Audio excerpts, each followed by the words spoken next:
पंजाब जो डीसी न सिंध भर में जारी होने वाले जाली डोमिसाइल्स को कैंसिल करने की मुहिम तेज हो गई है और इसी मुहिम के सिलसिले में बदीन में भी नौजवानों ने अपने हुकूक पर डाका मारने वालों के खिलाफ एहतिजाजी मुजाहरा किया। बदीन प्रेस क्लब के सामने मुकामी बेरोजगार नौजवानों ने जिला बदीन के सरकारी दफातर से जारी होने वाले फेक डोमिसाइल PRC समेत दीगर कागजात को कैंसिल करने के लिए मुजाहरा किया।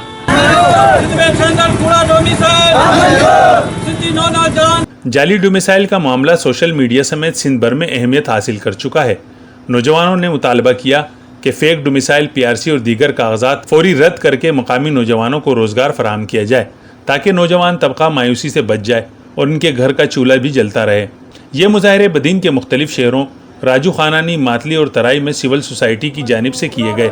मुजाहिरीन ने सिंध हुकूमत के खिलाफ शदीद नारेबाजी की।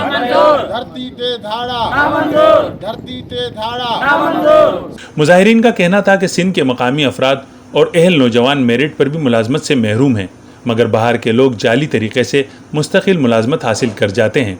बदीन के मुख्तलिफ इलाकों और दूसरे शहरों में भी प्रेस क्लब के सामने एहतिजाज किया गया।